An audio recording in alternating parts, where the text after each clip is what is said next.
Cette labellisation permet à l'établissement de conserver le nom École de la deuxième chance.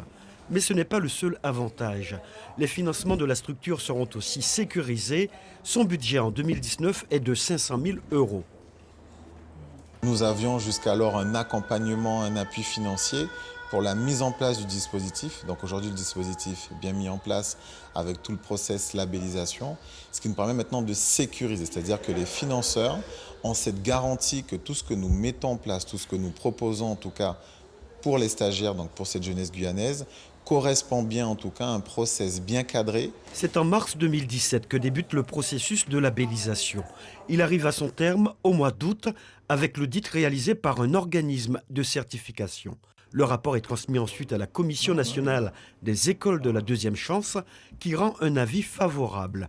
Près de 2 ans de préparation pour obtenir la labellisation. En fait, il faut démontrer que nos pratiques quotidiennes tiennent la route par rapport au cahier des charges, que les supports pédagogiques soient justement en lien avec le fait que nous souhaitons que les stagiaires puissent développer des compétences et que ça soit vraiment un gage de qualité au quotidien. Parce que le dossier est vraiment une marque et qu'il faut justement s'assurer au quotidien. Une démarche qualité saluée et reconnue par le réseau national, tant les résultats de l'école sont probants. En 2018, 48% des jeunes qui fréquentent l'école de la seconde chance en Guyane ont réussi à s'intégrer. 91 jeunes accueillis en 2018 avec 48% de sorties positives. Donc on parle bien d'intégration soit à l'emploi direct, soit par la formation qualifiante. Donc pour cette année 2019, nous sommes là aujourd'hui à un taux à 32%. Donc aujourd'hui, l'heure où je vous parle, avec un accueil quand même de 120 jeunes.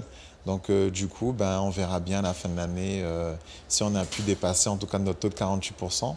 L'école de la deuxième chance a des projets d'extension sur le territoire. Maripasoula avant la fin de l'année. Saint-Laurent, Kourou et Saint-Georges viendront après. Suivez l'info sur Guyana Première, télé, radio et Internet.